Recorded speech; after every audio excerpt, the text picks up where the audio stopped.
Bon, je viens de dire, pour moi, c'est pas très simple de voir les liens entre les chocolats et la Pâque. On voit dans l'institution de la Pâque plusieurs symboles qui avaient des significations très importantes envers l'Évangile. On voit des herbes amères qui voulaient toujours représenter un rappel au peuple des temps difficiles qu'ils avaient passés avant.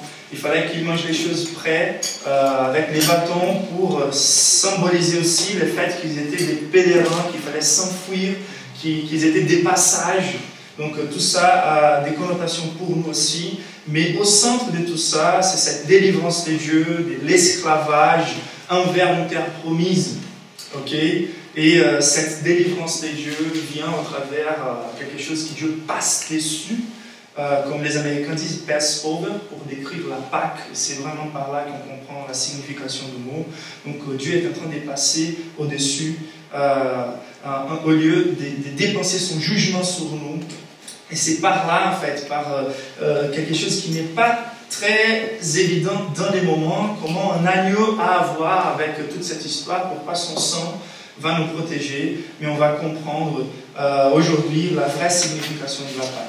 Donc il y a très peu à voir, même rien à voir avec du chocolat, j'imagine. J'imagine juste que les choses peuvent être douces aujourd'hui, car un jour elles ont été amères pour les Christ. Mais même pour comprendre un lapin qui met des œufs, c'est pas facile à comprendre. Bon, Dieu, il a une créativité incroyable. Dieu, il est le raconteur d'histoire par excellence. Il est suprême dans sa créativité, dans les scénarios, dans les enseignements et dans les moyens à travers lesquels il nous raconte des histoires. Et c'est très intéressant car la Bible, en fait, une des évidences que la Bible, elle est inspirée de Dieu, c'est comment les mêmes thèmes vont se développer, comment chaque histoire va s'enchaîner pour communiquer une même chose à la fin.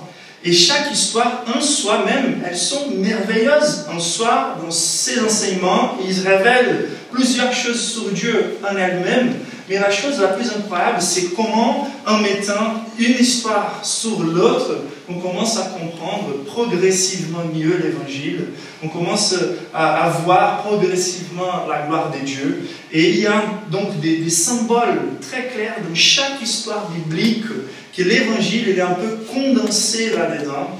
Et c'est très intéressant car même si, quand on voit directement dans un texte biblique de ces événements rédempteurs de Dieu, on n'a pas tout à fait la compréhension directe de ce qu'il représentait. Donc c'est pour ça qu'aujourd'hui nous avons un privilège, comme les apôtres nous disent, de pouvoir comprendre même plus que les prophètes.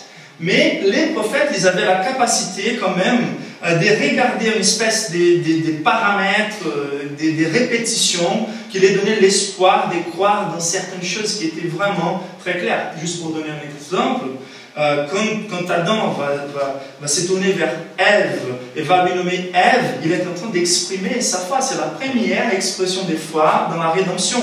Même s'il ne savait pas comment les choses allaient se passer, une fois qu'ils sont tombés et Dieu, au milieu de son châtiment, il va insérer une note d'espoir, la promesse là-dedans, la descendance de la serpente va être ennemie de la descendance de la femme, mais c'est au travers d'elle qui viendra un, qui va écraser la tête du serpent, même si le serpent va blesser son talon. C'est par là, quand Adam se tourne vers Ève, après tout cela, il dit Ève, vraiment la mère, celle au travers qui le salut va venir. Donc il est en train d'exprimer, même sans avoir toute la compréhension de comment Dieu va pouvoir les saluts, va développer les saluts, il était là déjà en train d'exprimer la foi. Et plusieurs histoires qui s'y passent après sont en train de répéter ces mêmes paramètres. Donc on va voir que les descendants des serpents, ça veut dire ceux qui ont suivi Satan dans cette rébellion contre Dieu, vont être en train de persécuter oui. De persécuter la descendance de la femme. Donc on va voir clairement au travers Noé, au travers Abraham, Isaac, Jacob, et on va voir vraiment clairement que les nations, les descendants de la serpente, Caïn va tuer Abel, et comme ça on va voir ces paramètres, et ça va marquer l'histoire. Et quand on arrive à cette histoire d'Abraham, cette histoire, de Moïse, cette histoire de l'institution de la Pâque, nous sommes devant l'histoire la plus importante de l'histoire avant l'avènement de Christ. C'est la fête la plus importante d'Israël. Et c'est, même si c'est difficile, en regardant quelle histoire de comprendre et d'arriver à la conclusion où il nous faut un Christ, de toute façon, une fois que le Christ vient, c'est vraiment très difficile de ne pas les voir en regardant en arrière. Donc c'est pour ça que des fois, par exemple, j'étais en train de raconter cette histoire de la Pâque hier pour Béa et Katharina, et j'étais en train de raconter la Pâque en soi, et des fois je faisais quelques mentions au Christ.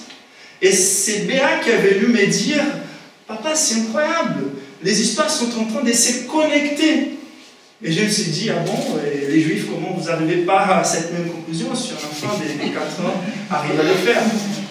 C'est assez étonnant, c'est la grâce de Dieu qui travaille. On sait bien qu'à la fin, c'est vraiment la dureté du cœur qui empêche les personnes d'arriver à la bonne conclusion. Et il faut se rappeler bien que pour ceux qui se sont convertis au début de l'Église, c'était tous aussi des Juifs. Donc c'était tellement clair pour Paul, et c'est tellement clair pour le Nouveau Testament. Mais c'est vrai que ces histoires, une fois qu'on revient en arrière avec Christ de notre côté, c'est presque impossible de ne pas les voir dans ces détails, dans ces promesses. Et donc Dieu, c'est ce raconteur suprême d'histoire. Et aujourd'hui, on va considérer vraiment cette histoire qui est la plus importante. C'était comme une fête d'indépendance d'Israël, qu'il célébrait tous les jours, tous les années, pendant toute l'histoire. Donc c'était quelque chose de perpétuel. Et ce qui est en train de s'afficher en fait dans cette histoire, c'est vraiment la gloire de Dieu, les gouvernements de Dieu sur l'histoire. L'histoire, c'est l'histoire des dieux. Et Dieu est en train de communiquer sa gloire au travers de l'histoire. Et c'est pour ça qu'il est en train de gouverner chaque détail de chaque événement, de chaque épisode. La Bible, elle est l'histoire de l'histoire. Elle est l'interprétation correcte, la perspective correcte de comprendre ce que Dieu a voulu enregistrer par rapport à l'histoire. Elle n'est pas un livre d'histoire, on va dire, exhaustif. Il ne raconte pas tout ce qui s'est passé, mais les choses les plus importantes pour que Dieu affiche sa gloire et pour que Dieu montre que lui, il est le roi des rois, c'est lui qui gouverne. Et donc, la Pâque est vraiment l'histoire la plus importante de l'histoire d'Israël avant l'avènement du Christ. Et qu'est-ce qui est au centre? Quel est le plus grand enseignement quand on considère la Pâque? Cette délivrance qu'Israël reçoit de la partie des dieux. Donc la vérité centrale qu'on va trouver dans l'enseignement de la Pâque, c'est la vérité centrale qu'on va trouver dans l'histoire de l'univers. C'est la vérité centrale sur l'Évangile, et c'est la vérité centrale sur le Christ. Et c'est très simple si on va essayer de condenser, citant que la Pâque était condensée pour nous montrer toute la gloire de l'Évangile. On va dire, la vérité centrale de cet enseignement, c'est que le salut est des dieux. Et voilà. Le salut, c'est quelque chose de glorieux, et c'est quelque chose qui appartient à Dieu. Mais on va diviser cette compréhension dans 3 éléments. Le salut, il est des dieux. Et qu'est-ce que cela veut dire et qu'est-ce qu'on va voir dans ces textes? Le salut, il est des dieux, ça veut dire nous sommes sauvés des dieux, nous sommes sauvés par Dieu et nous sommes sauvés pour Dieu. Nous sommes sauvés de la colère, la juste colère de Dieu. Nous sommes sauvés par les moyens que Dieu lui-même a pourvus. Et nous sommes sauvés pour afficher la gloire de Dieu. C'est au travers des saluts que Dieu affiche la gloire de la richesse et sa grâce en faveur imméritée dirigée à son peuple. Et donc, avec ces connexions d'histoire, Dieu était didactiquement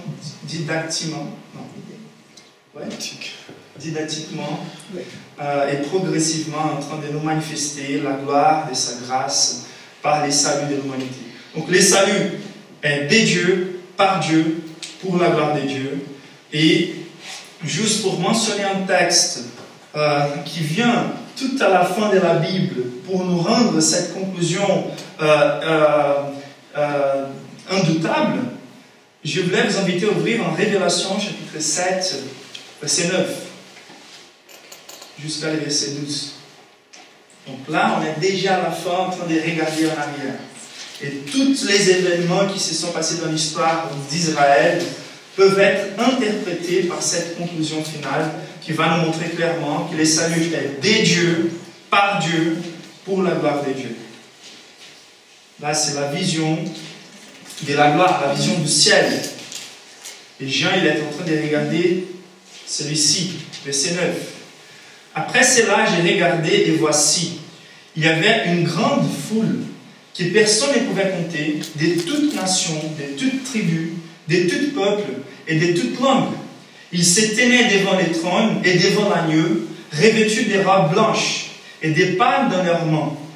Et ils criaient d'une voix forte, et voilà les versets clés, en disant, « Les saluts est à notre Dieu qui est assis sur le trône et à l'agneau. » Ça, c'est simplement étonnant, la connexion entre l'agneau de la Pâque et Jésus.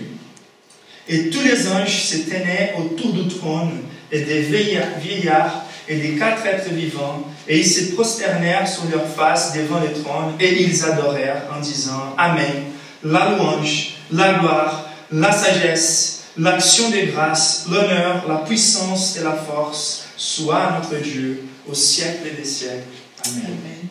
Les grands buts de Dieu, c'est de rendre sa gloire tellement évidente et tellement affichée, de la façon la plus infinie et pleine qu'on puisse imaginer, au travers son planning de rédemption, centré sur les Christ sur la croix, l'agneau immolé, pour qu'un jour, en voyant cette gloire, on puisse déborder en joie, déborder en louange, et rendre à Dieu à nouveau ce qui lui est dû, ça veut dire la gloire.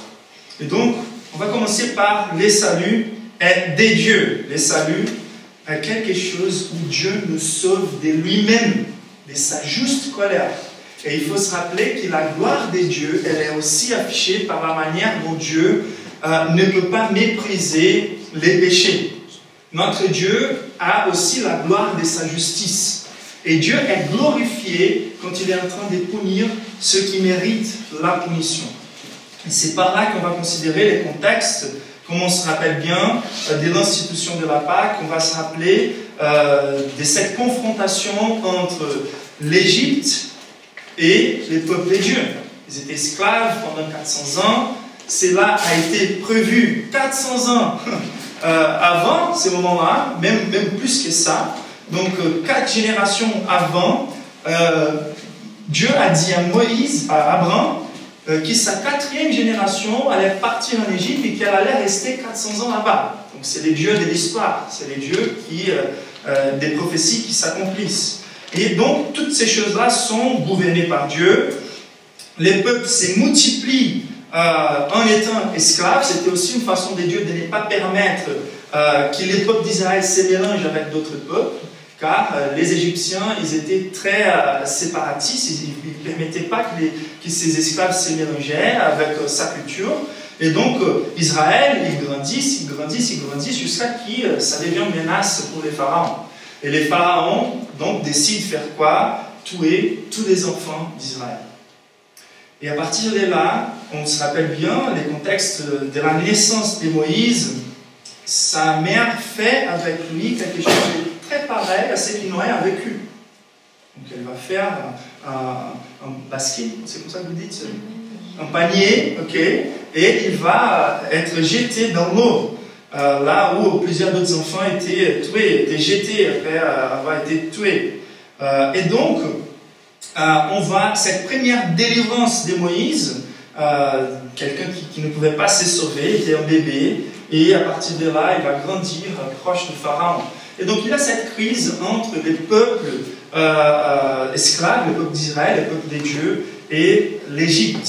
L'Égypte qui représentait la plus grande puissance de cette époque et qui était très idolâtre. Et donc ils avaient tué la majorité des premiers-nés mâles, tout comme aussi la venue du Christ lui-même qui a dû s'enfuir en Égypte à cause de toutes ces choses-là. Et les histoires vont en train de se connecter. Mais on va aller au centre. Donc, la juste colère des dieux contre l'humanité, on se rappelle bien, ça commence avec Adam et Ève. les salaires du péché est quoi? Est la mort. Donc, ça ne devrait pas nous étonner quand Dieu est en train de présenter l'accomplissement de sa parole envers la punition du péché. Donc, on sait bien, nous vivons dans une génération qui s'y victimise beaucoup. Et tous les fois on est devant les manifestations de ce qui Dieu est, selon ce que Dieu même a voulu raconter sur lui-même à nous dans sa parole, on pense qu'on peut juger plutôt Dieu selon nos manières, selon notre manière de penser. Mais Dieu n'est pas très occupé à vouloir nous offrir un concept de Dieu selon notre idolâtrie, selon notre conception. Il est en train de nous présenter la vérité sur qui il est et les risques auxquels nous sommes sujets. Et donc, les salaires du péché, c'est la mort. Et ce qui va étonner plutôt Adam et Ève, qui voulaient se cacher de Dieu, c'est qu'au lieu d'être exterminés juste après sa mort, son péché, Dieu les épargne. Dieu manifeste sa grâce et la promesse de rédemption. Donc, nous devrions être beaucoup plus surpris pour le fait que nous sommes encore vivants. Les miséricordes du Seigneur sont les causes qui ne nous sommes pas encore consommés. Et donc, les concepts de la juste colère de Dieu est affiché dans cette manière de décrire la relation de Dieu avec les peuples de l'Égypte. Donc, on voit quelque chose qui se passe très répétitif, en fait, dans l'Exode, dans ce contexte-là, du conflit entre Moïse et Pharaon. Et c'est Dieu, dans les versets 2 du chapitre 7, par exemple, Dieu va dire à Moïse, « Toi, tu diras tout ce que je te redonnerai, et Aaron, ton frère, parlera à Pharaon, pour qu'il laisse aller les enfants d'Israël hors de son pays. Et moi, et c'est là qui c'est vraiment très intéressant, j'endurcirai le cœur de Pharaon, et je multiplierai mes signes et mes miracles dans les pays d'Égypte. » Donc, comment dire, les plans en arrière, pour que la gloire de Dieu se manifeste, va être cette obscurité du cœur des pharaons, va être la méchanceté des pharaons. Et donc, comment Dieu va profiter de cette opportunité, il va montrer sa puissance. Et on vient de lire qu'un de ces buts-là, c'est pour finir avec la réputation des dieux de l'Égypte. Il va porter les jugements contre les dieux de l'Égypte. Et donc, on va voir vraiment que Dieu va travailler dans cet endurcissement du cœur de Pharaon pour pouvoir multiplier mes signes et mes miracles dans les pays d'Égypte. Pharaon ne vous écoutera point, je mettrai ma main sur l'Égypte et je ferai sortir du pays de l'Égypte mes armées, mon peuple, les enfants d'Israël par des grands jugements. Les Égyptiens, et c'est intéressant, le langage est le langage des jugements, des manifestations de la juste colère de Dieu. Donc, il n'y a aucune injustice dans cette façon d'agir, au contraire. Et donc, les Égyptiens connaîtront que je suis l'Éternel lorsque j'étendrai ma main sur l'Égypte. Donc, même les Égyptiens vont arriver à la conclusion que lui, c'est le seul et vrai Dieu, et que je ferai sortir du milieu d'eux les enfants d'Israël. Donc, il a eu aussi l'opportunité pour les Égyptiens qui se convertissaient de partir avec le peuple d'Israël. Donc, ce qui est intéressant, c'est cette notion de l'endurcissement du cœur des pharaons. Là, on a toujours la possibilité de comprendre par la perspective humaine. La Bible elle nous parle beaucoup sur comment le cœur d'un être humain peut être endurci. Donc, la Bible n'a pas un problème de présenter deux vérités très claires dans les Écritures. Dieu est 100% souverain de l'histoire et des événements qui se passent dans l'histoire. En même temps, l'homme, il est 100% responsable de ses actions. Nous, on n'a pas la capacité d'harmoniser. Mais la foi, elle n'est pas la philosophie. La foi, elle peut être raisonnable, mais il y a des vérités bibliques qui dépassent notre capacité de raisonner. Et c'est ça la meilleure définition de foi. Quand on va être satisfait avec ce que Dieu révèle, et on va accepter les vérités claires dans la Bible, même si on n'a pas la capacité de comprendre Dieu complètement. Et donc, la vérité claire dans la Bible, c'est Dieu est 100% responsable, et l'homme aussi, il est 100% responsable par ses actions. C'est le monde que nous vivons, et nous n'arrivons pas à comprendre ça. Et donc, dans cette dureté de cœur, on va commencer à comprendre par la perspective humaine. On se rappelle bien, il y avait déjà cette méchanceté de l'Égypte. Ils avaient tué les premiers-nés d'Israël. Donc, bien sûr qu'un jugement attend. C'est comme Caïn a tué Abel. Dieu a dit, après un moment, les sangs de ton frère réclament de la terre à moi. Ça veut dire, il n'y a aucun péché qui va passer impuni. Et voilà qu'il y a cette demande des punitions et des justices qui repose sur la nation d'Israël. Mais plus que ça, il y a ces rapports entre les dieux égyptiens et les déplaies. Et ça, c'est très intéressant. Quand on voit les déplaies manifestées, il y avait au moins un, et des fois plusieurs dieux qui étaient attachés à une des choses qui étaient mentionnées. Juste pour donner un exemple, la première plaie, c'était les œufs du feu qui ont été changés en sang, pour montrer que les dieux du Nil n'avaient aucune puissance contre Dieu, ils ne pouvaient pas délivrer les peuples.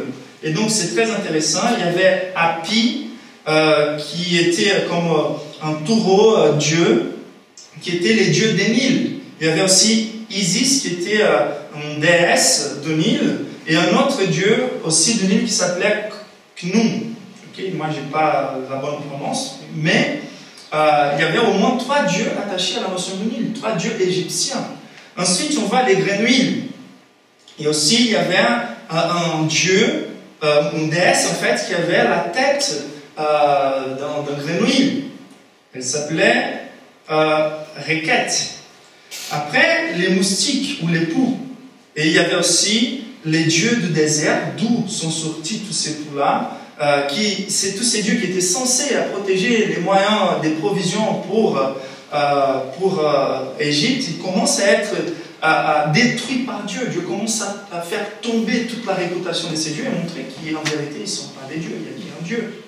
Et donc, on pourrait continuer et parler de tous les autres jusqu'à qu'ils s'arrivent en fait à cette neuvième plaie qui était vraiment les ténèbres.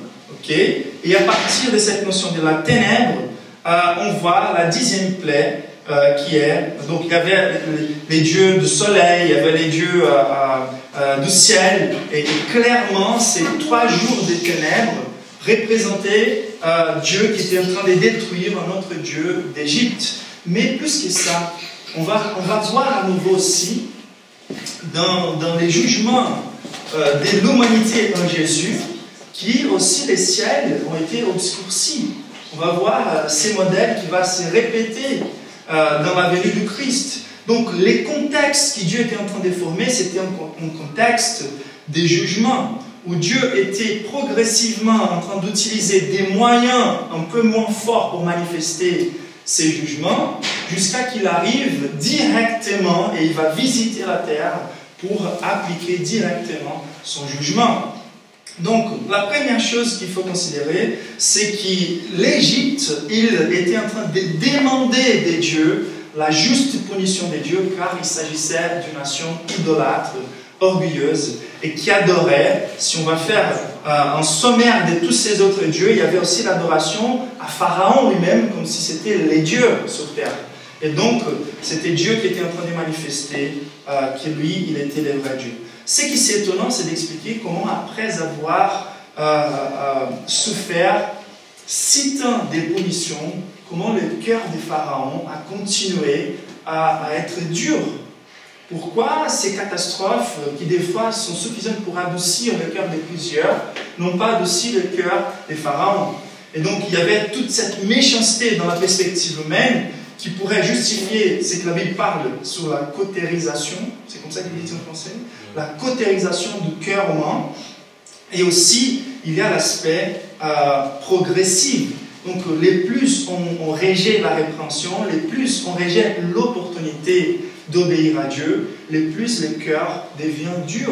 La Bible va nous montrer ça très clairement, ces rapports, en Romains, chapitre 1, verset 18 et en suivant. Donc, je vous invite à ouvrir pour qu'on voit vraiment les risques que nous avons, selon la perspective humaine, de mépriser les manifestations progressives du fait que Dieu n'est pas content avec nous, Et donc, des fois, c'est comme ça que Dieu essaie d'utiliser. Et il nous donne des signes progressifs.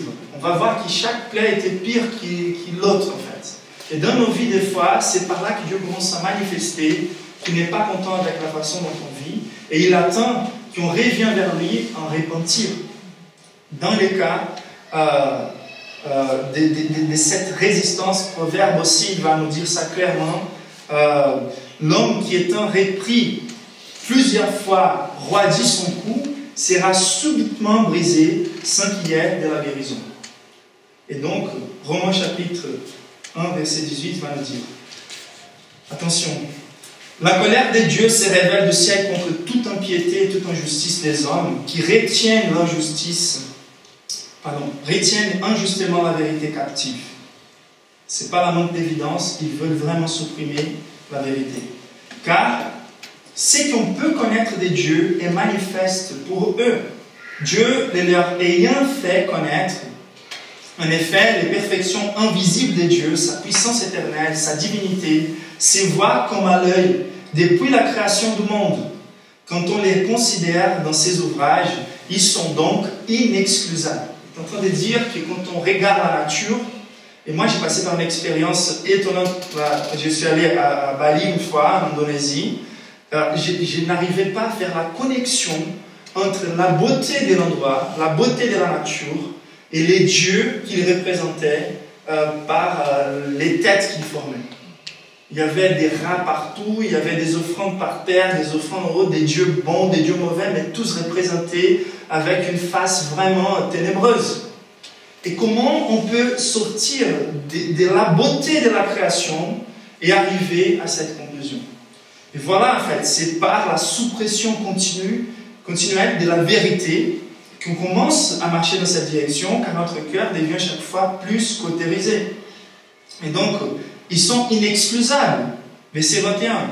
Puisqu'ayant connu Dieu, ils ne l'ont point glorifié comme Dieu. Donc, la réponse naturelle devrait être glorifier à Dieu. Et ne lui ont point donné grâce, rendu grâce. Donc, remercier à Dieu pour la grâce de vivre dans ces mondes créés par lui. Mais ils se sont égarés dans leurs pensées et leur cœur, sans intelligence, a été plongé dans les ténèbres. Se vantant d'être sages, ils sont devenus fous. Et ils ont changé la gloire de Dieu incorruptible en image représentant l'homme corruptible, des oiseaux, des quadrupèdes et des reptiles. C'est pourquoi Dieu, et là c'est très intéressant, la façon de Dieu rendre notre cœur dur, c'est d'effréner sa grâce. C'est de ne pas laisser que sa grâce freine la méchanceté progressive de notre cœur. Si nous ayons reçu la grâce de changer de péché envers Dieu, c'était la grâce de Dieu. C'est pour ça qu'Augustin il priait en disant « Je remercie à Dieu pour les pardons des péchés que j'ai commis, mais je remercie encore plus pour les péchés que sa grâce m'a empêché de commettre. » Et voilà que Dieu va juste enlever sa main gracieuse qui freine nos péchés. Il va dire, le verset 24, c'est pourquoi Dieu les a livrés à l'impureté. Nous n'avons pas besoin de l'aide de Dieu pour devenir plus corrompus. Dieu ne va jamais faire ça. Donc Dieu les a livrés à l'impureté selon les convoitises de leur cœur, en sorte qu'ils déshonorent eux-mêmes leur propre corps. Eux qui ont changé la vérité de Dieu en mensonge, et qui ont adoré et servi la créature au lieu de Créateur, qui est béni éternellement. Amen. Amen. C'est pourquoi Dieu les a livrés à des passions infâmes, car leurs femmes ont changé l'usage naturel en celui qui est contre la nature. Et de même, les hommes abandonnant l'usage naturel de la femme, se sont enflammés dans leurs désirs les uns pour les autres, commettant homme avec homme des choses infâmes, et recevant en eux-mêmes les salaires qui méritaient leur égarement. Comme ils ne sont pas souciés de connaître Dieu, Dieu les a livrés à leur sens réprouvé pour commettre des choses indignes, étant remplis de toute espèce d'injustice, de méchanceté, de cupidité, de malice, plein d'envie, des meurtres, des querelles, des ruses, des malignités, rapporteurs, médisants, impies, arrogants, autant, fanfarons, ingénieux, au mal, rebelles à leurs parents, dépourvus d'intelligence, de loyauté, d'affection naturelle et de miséricorde. Et voilà la conclusion finale après ces catalogues. Et bien qu'ils connaissent les jugements des dieux. Ils connaissent, tout être humain connaît les jugements des dieux. On a reçu une conscience. Déclarant dignes des morts ceux qui commettent telles choses, ils non seulement les font, mais approuvent ceux qui les font. Et voilà, même des disputes politiques dans la société pour légitimer toutes ces sortes de choses. Bon, toutes ces choses sont des conséquences d'un endurcissement des cœurs continu. Et voilà que cette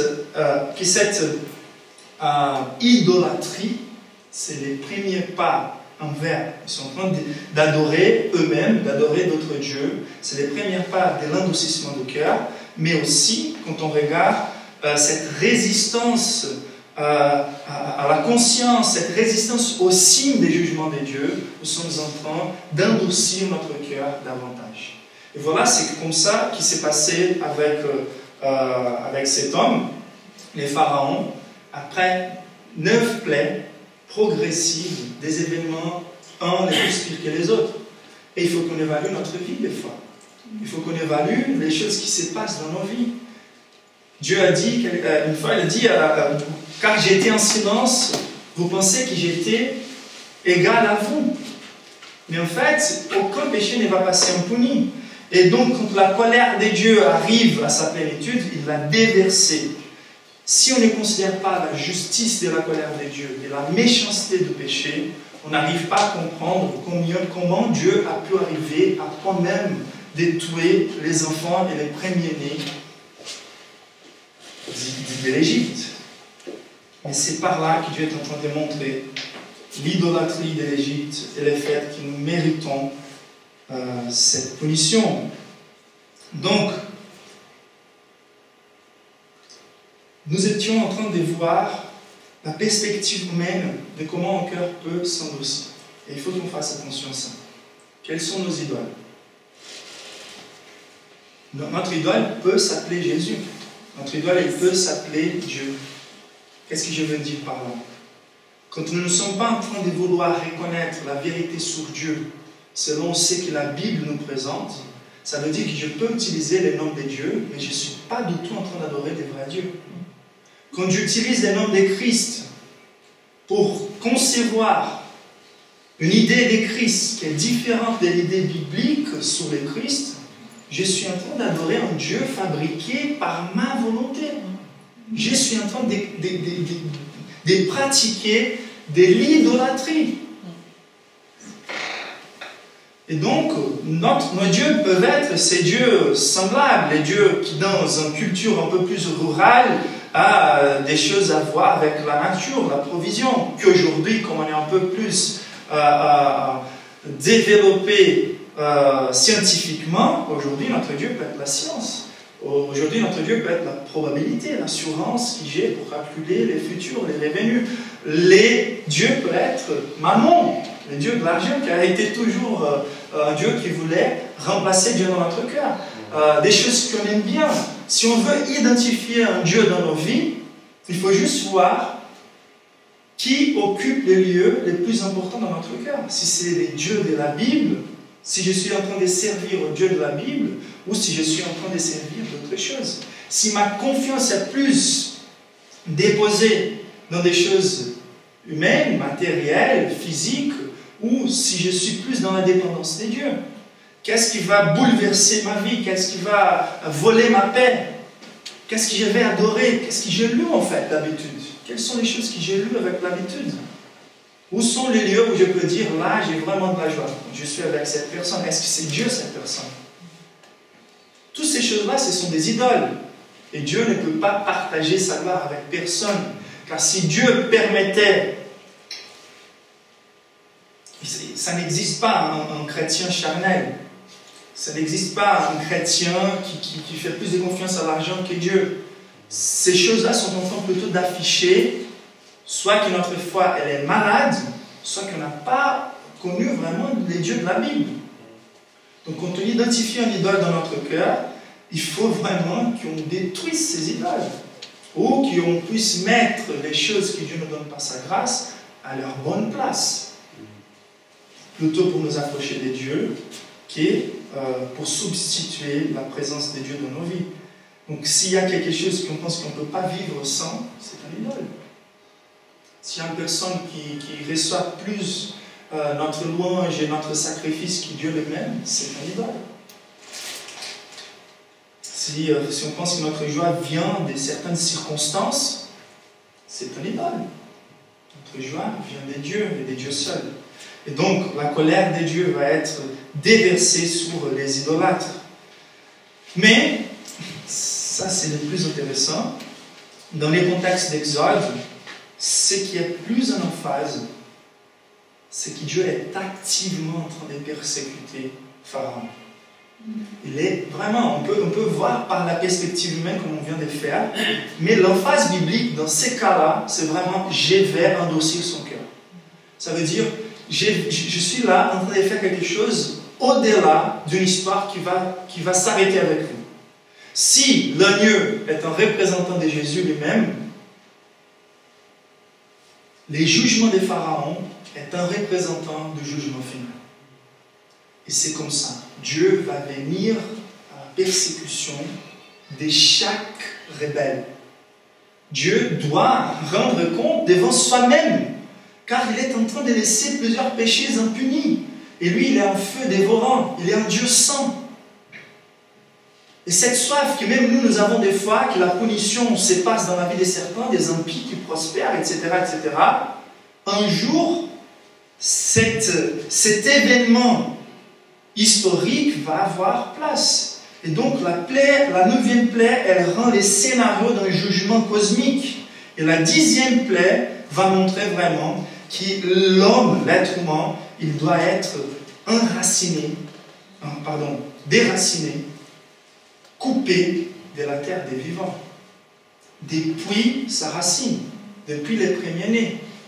Et bien sûr que quelque chose est en train d'être représenté ici par ces premiers-nés qui ont été tués par les Égyptiens du peuple d'Israël. Mais beaucoup au-delà de la vengeance, c'est que cette notion de premiers-nés va avoir beaucoup de signification quelque part quand on va regarder les Christ. Donc Dieu n'est pas en train de jouer avec nos sentiments. Par la façon dont Dieu va tuer jusqu'à la chose la plus merveilleuse, concevable qu'on puisse imaginer, un fils, il est en train de manifester par là combien abominable est le péché, combien saint il est. Il n'a pas de plaisir en faire cela. Mais c'est ça que notre péché exige.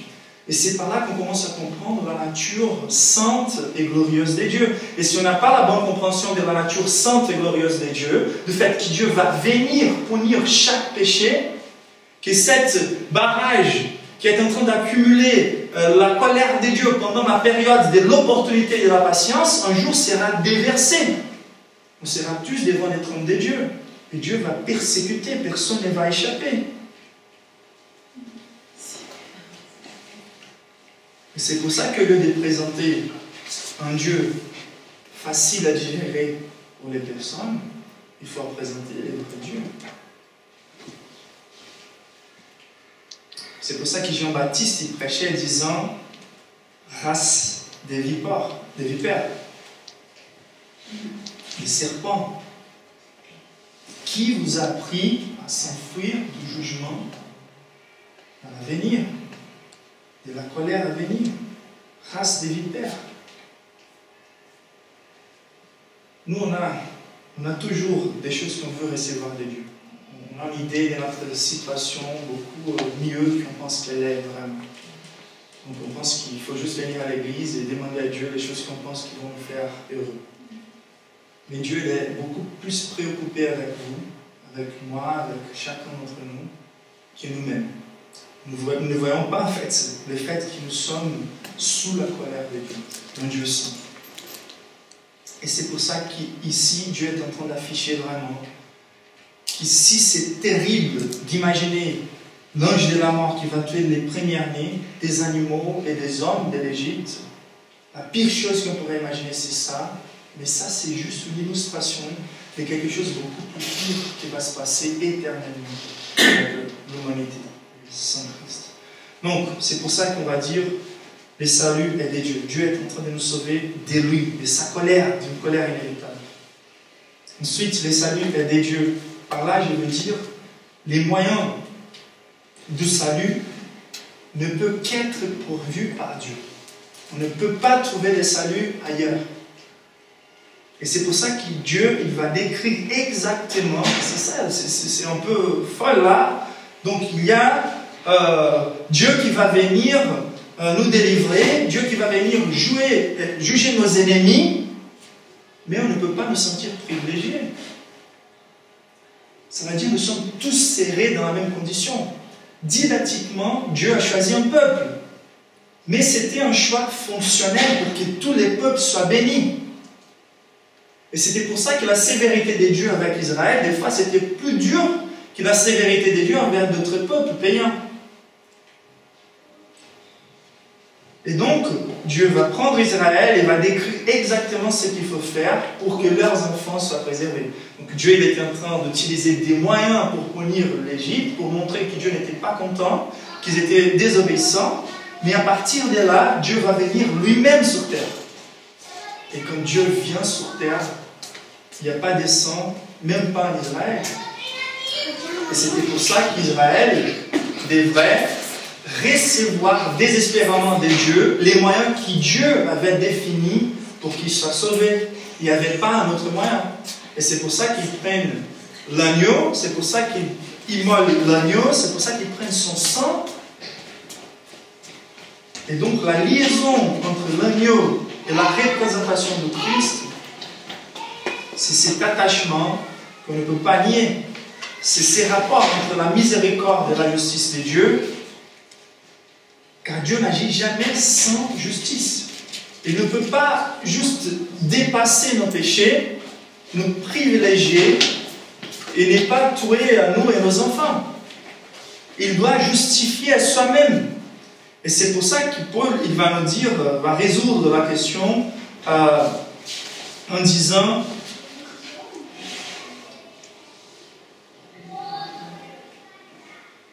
Romains 3, verset 20, 26. 25, 26, il va dire c'est lui que Dieu a destiné à être par son sang une victime expiatoire pour ceux qui croiraient. Il démontre ainsi sa justice, puisqu'il avait laissé impunis les péchés commis auparavant à l'époque de sa patience.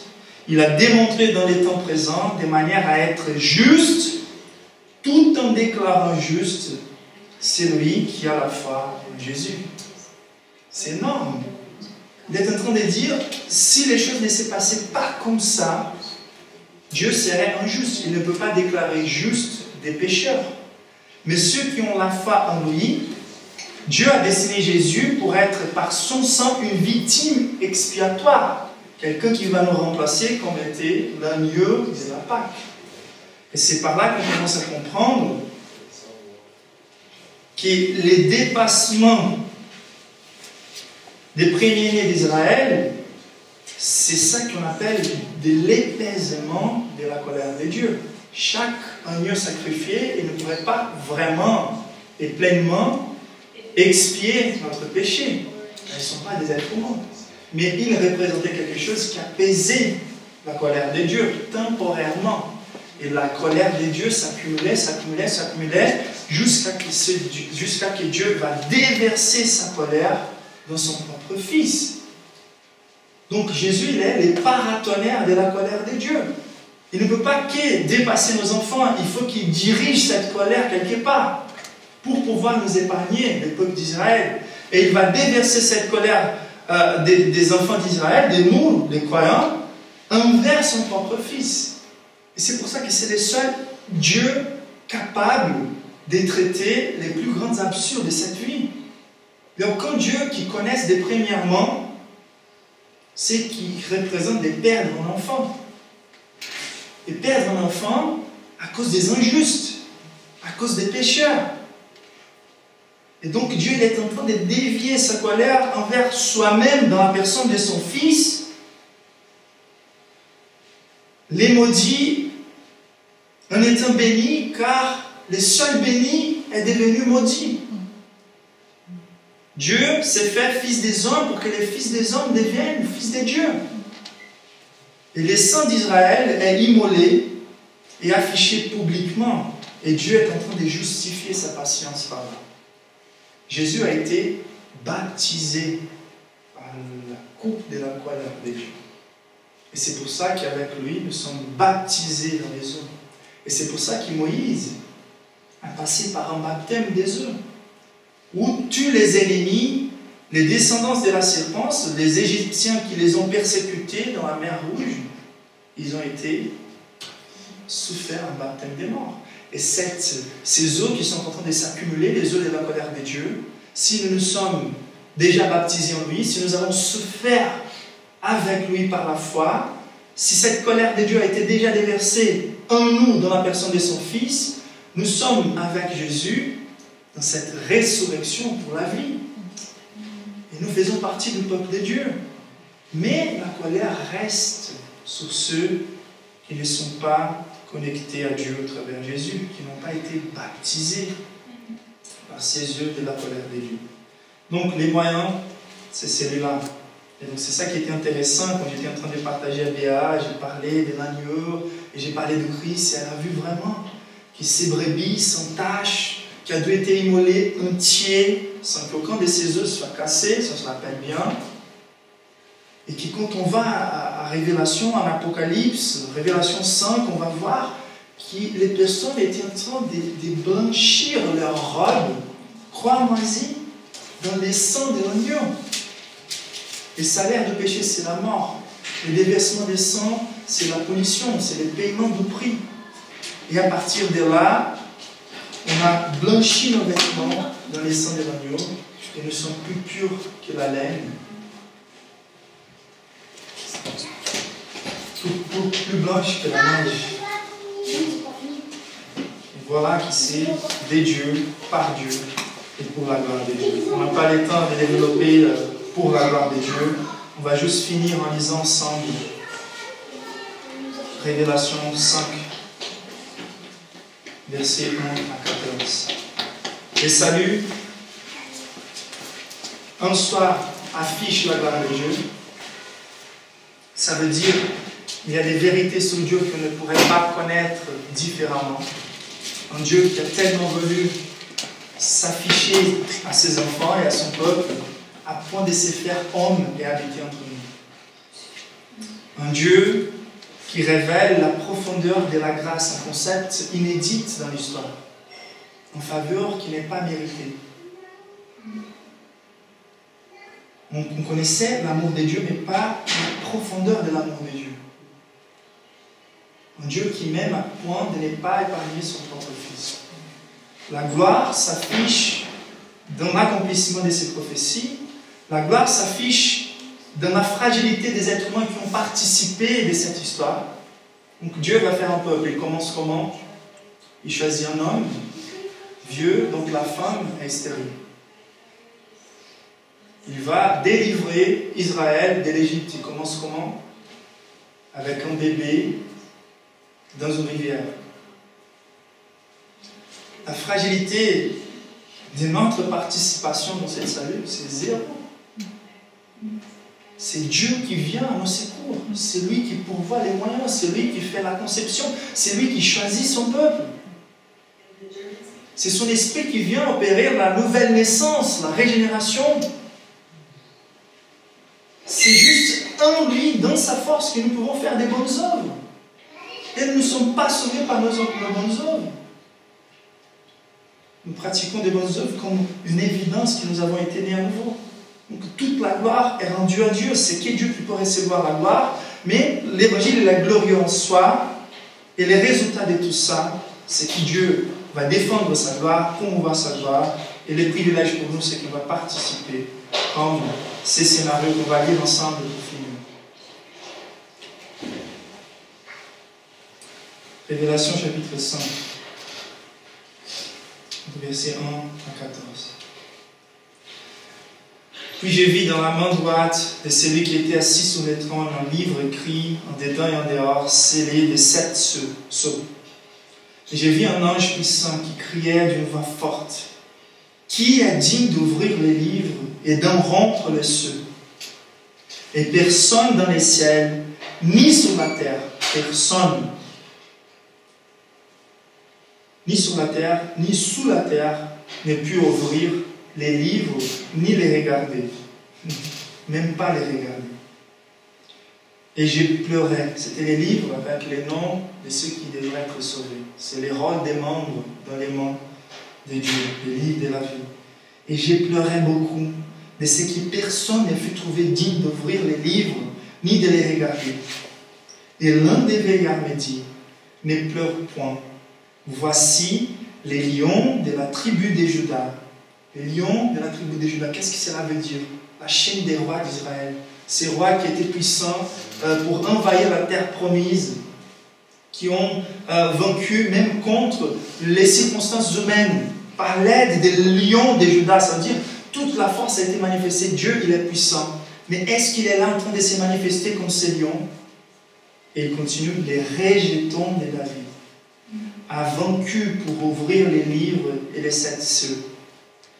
Et j'ai vu au milieu du trône et des 4 êtres vivants et au milieu des veillards. Qu'est-ce que ça veut dire là? Un agneau qui était là comme immolé. Il avait 7 cornes et 7 yeux qui sont les 7 esprits des dieux envoyés par toute la terre.